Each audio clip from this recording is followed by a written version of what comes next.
And a big hello to my Heritage and Altmayer friends. Hope everybody's doing good. I'm feeling all right. I'm ready to work on our new project. It's called Cupcakes. And we're inspired by an artist that we talk about here at Altmayer. That we do a project when they're in kindergarten. And it looks something like this. Some of my Altmayer friends who were with me for kindergarten might recognize this one. The gumball machines. We look at an artist named Wayne Thibault, and we study his gumball machines, and then we try to design our own using bright colors and patterns for kindergarten, just to show about what different colors are out there, and we discuss pattern as well. But this is the gentleman that we're going to be inspired by for this project, but we're not creating a gumball machine. So I'm going to move this off to the side. So in order to get our cupcakes started, we have to figure out what we need. Need a piece of paper, pencil, eraser, and a marker. Now, you don't necessarily need the marker. I use a Sharpie to outline. We do a lot of outlining for our work just because it shows up a little bit brighter, and I like to have the dark colored outline along with the bright colors. But you do not need the marker, but I am going to use it. If you do not have a Sharpie or a dark black marker that works, you can also use a black colored pencil or crayon. Or otherwise, if you really want to, you can just use your normal pencil. Just press down harder when it's all drawn. Don't start out with drawing really dark, because when you want to erase, your lines won't go away. So always start by drawing lightly. Barely touch the pencil to the paper. Then when you have it how you want to, go back over your nice light lines a little bit darker so that they are bold and easy to see. Now for my project though, I'm just going to go straight to Sharpie. I trust my skills, so I know that I can go right to Sharpie and I should be okay. If I make a mistake, I'll work with that mistake and it's okay. But I'm going to do my best, and I think I can get this without any problems. I also want my paper the tall way. Portrait, landscape. Some of you know hamburger, hot dog. You want it the hamburger way, the tall way. I want more room this way, okay? So I'm going to go straight to Sharpie. I want you to start with a pencil first, please. All right, so the first step that I have is that we want to make the paper packaging, the wrapper of this cupcake. And what we want to do is we want to find the middle of the paper.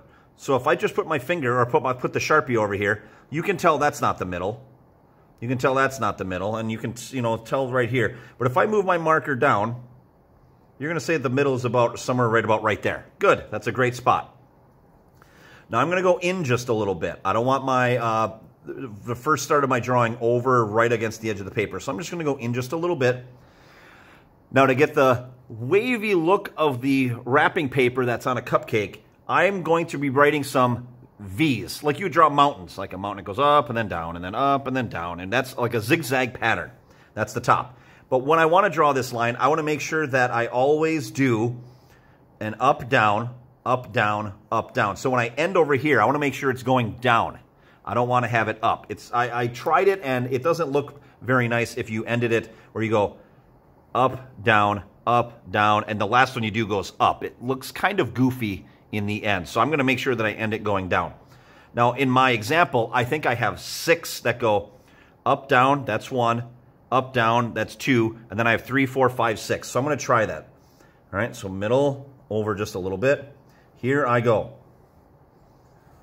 1, 2, 3, 4, 5, 6. I'm close to the edge, but I'm okay. 1, 2, 3, 4, 5, 6. There we go. That's step 1. Step 2 now is to draw the height of the cupcake. Now, the cupcake wrapping paper actually goes at an angle. It'll go out like this. So I'm going to go to the edge of where I first started drawing. And I'm not going to draw a line straight down. I definitely don't want to do that. I want to put it at a slight angle like this. Do not draw to the bottom. Stop a little bit short. Now this same line, I want to switch and draw over here.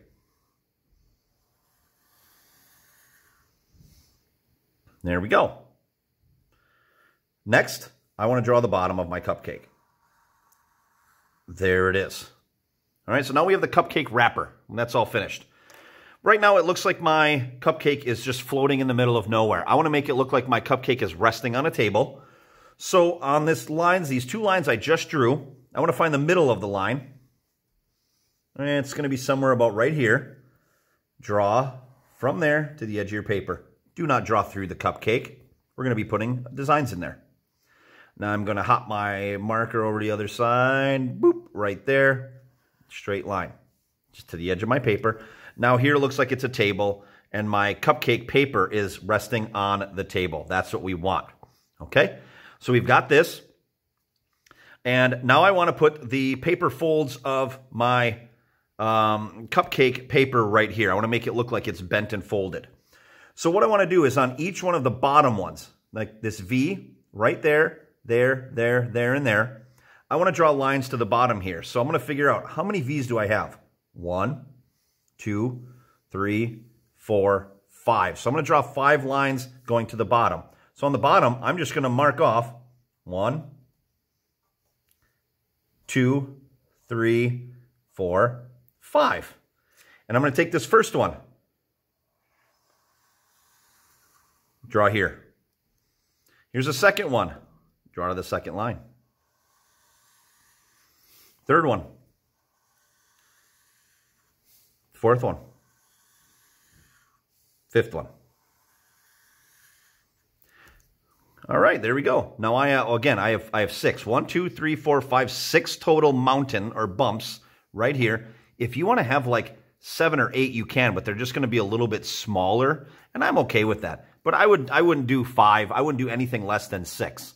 It does look a little silly if you only do like 1, 2, 3 like that. It's not going to turn out as well.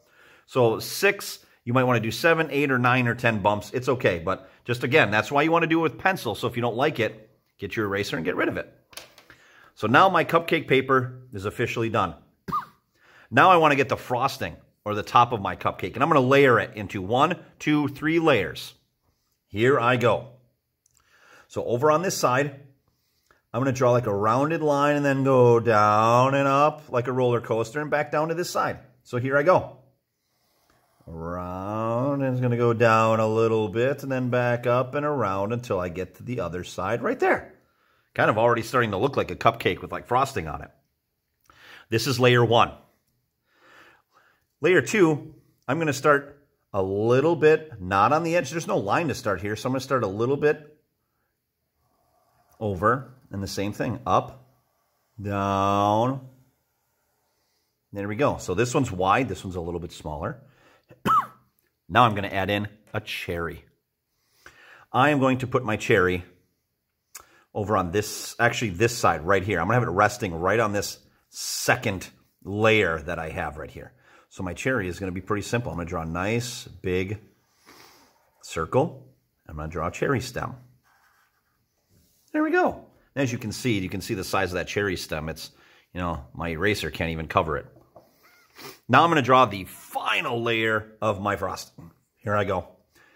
Now this time I'm going to go up and curl it a little bit to give it a little bit like a professional artist would do when they're messing with frosting. They have like a little twirl on the end. So here I go.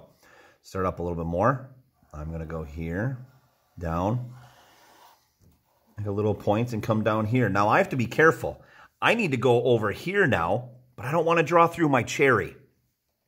So I'm going to draw right to my cherry and stop.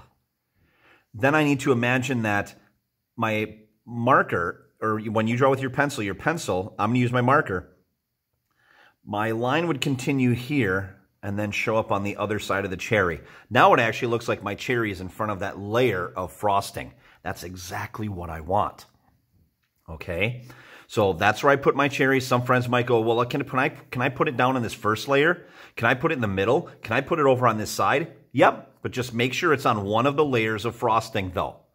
Don't put it on the cupcake. Don't put it on the little mountain right here. Make sure it's on one of the layers so you can put it on this side, the middle, here, there, there. I don't know if I'll have a lot of room to put one right here, but I suppose if I had room, I could put it right there on the last layer.